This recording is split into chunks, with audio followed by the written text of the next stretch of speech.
Hello दोस्तों, welcome to our channel prime classes.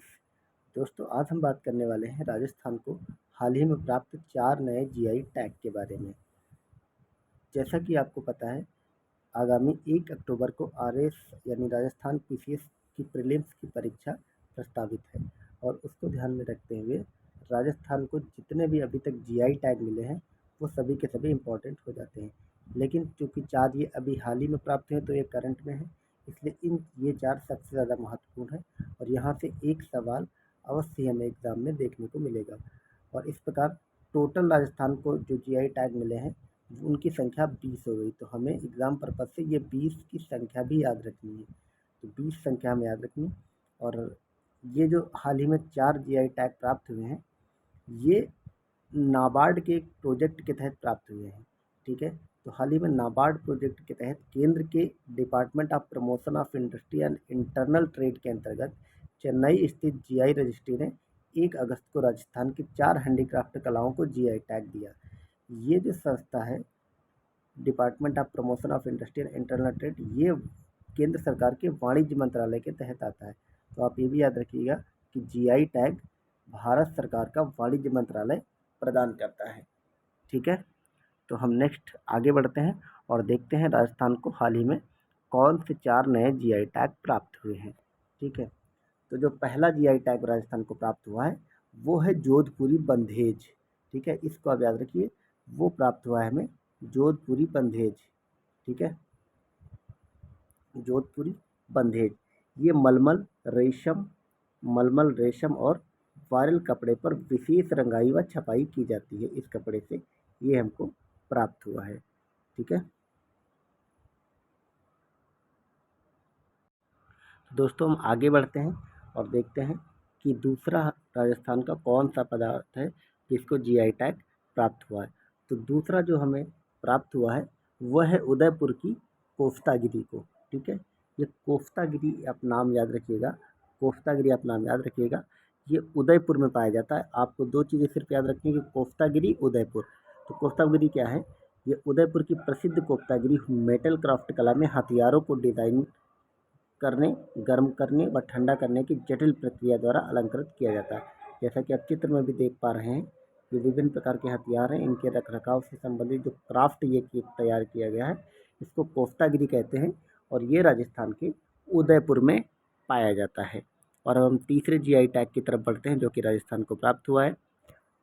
तो हमारा जो तीसरा जीआई टैग है, वो है कशीदाकारी।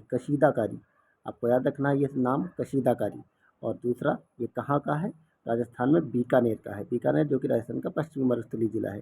ठीक है, तो बीकानेर की कशीदाकारी में कपास, रेशम और मखमल पर विभिन्न प्रकार के महीन टाँके और दर्पण कार्य किए जाते हैं। तो कशीदाकारी जो है, ये याद रखिए आप, ये कपड़े से रिलेटेड है। कपास का कपड़ा है, रेशम, मखमल व विभिन्न प्रकार के टाँके का काम इस पे किया जाता है। कारी से आप याद रखिए, ये कपड़े का काम होता है।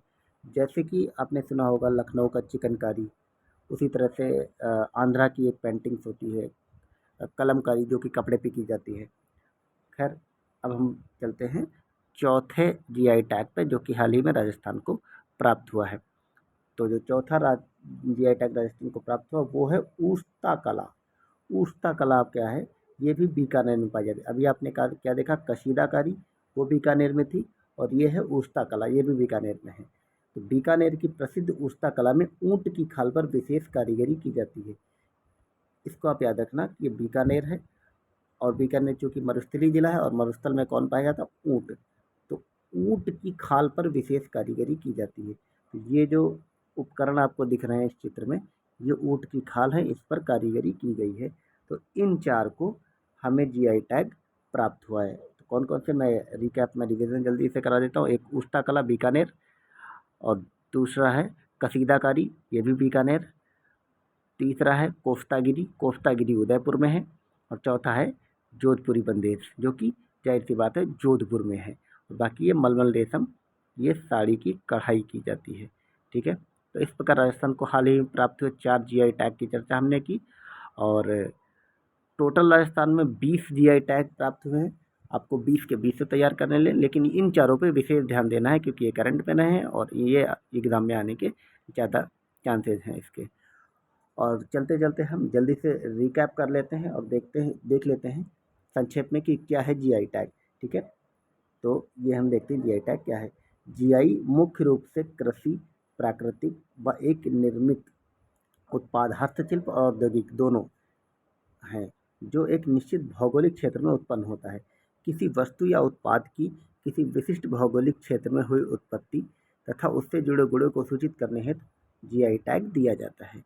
ठीक है, अब हम देखते हैं कि जीआई टैग के बारे में कुछ अन्य बातें, कि यह उसी उत्पाद को दिया जाता है जो विशिष्ट भूगोल, 10 वर्ष या उससे अधिक समय से निर्मित या उत्पादित किया जा रहा हो। ठीक है, आपको ध्यान रखना है कि कोई एक वस्तु, सामान या तो उत्पादित किया जा रहा है या निर्मित किया जा रहा है एक विशेष भौगोलिक क्षेत्र में, 10 वर्ष की अवधि अगर उसने पूरी कर ली तभी उसको जीआई टैग दिया जाएगा। ठीक है, और अगला देखते हैं हम। अगला है जीआई टैग को औद्योगिक संपत्ति ए पेरिस समझौते के तहत बौद्धिक संपदा अधिकार के तत्व के रूप में शामिल किया गया। इंटरनेशनल लेवल पे जीआई जो है वो पेरिस समझौते का भाग है। ठीक है, पेरिस समझौते के तहत इसको दिया गया है और उसके तहत इसको बौद्धिक संपदा का माना गया। ठीक है, और अब हम देखते हैं जीआई टैग के लाभ क्या है। ठीक है, और आपको देखना है जीआई टैग के लाभ। देखते हैं, किसी भी वस्तु या उत्पाद को जीआई टैग प्राप्त होने के पश्चात कोई भी निर्माता समान उत्पादों को बाजार में लाने के लिए नाम का दुरुपयोग नहीं कर सकता है। ठीक है, अंतर्राष्ट्रीय स्तर पर जीआई टैग को डब्ल्यूटीओ के व्यापार संबंधित बौद्धिक संपदा अधिकारों, जिसको कि ट्रिप्स कहते हैं, के तहत नियंत्रित किया जाता है। तो आपको एक चीज़ और याद रखनी, ये इकोनॉमिक्स का टर्म है trips, trade related intellectual property rights. ये ट्रिप्स जीआई टैग को मॉनिटर करता है इंटरनेशनल लेवल पर। ठीक है, तो आपको याद रखना है। अब हम चलते चलते बस देख लेते हैं कि भारत में जीआई टैग कौन देता है। ठीक है, तो भारत में जीआई टैग को वस्तुओं के भौगोलिक संकेत पंजीकरण और सुरक्षा अधिनियम के द्वारा नियंत्रित किया जाता है। यह अधिनियम 2003 में लागू हुआ और ये याद रखना है आपको, भारत में पहला जीआई टैग 2004 में दार्जिलिंग की चाय को दिया गया। ये एक इम्पॉर्टेंट फैक्ट है, आपको याद रखना, भारत में पहला जीआई टैग 2004 में दार्जिलिंग की चाय को दिया गया। तो इस प्रकार हमने जीआई टैग, उनके बारे में और राजस्थान में हाल ही में प्राप्त 4 नए जीआई टैग के बारे में विस्तार से चर्चा की। तो thank you very much for watching videos.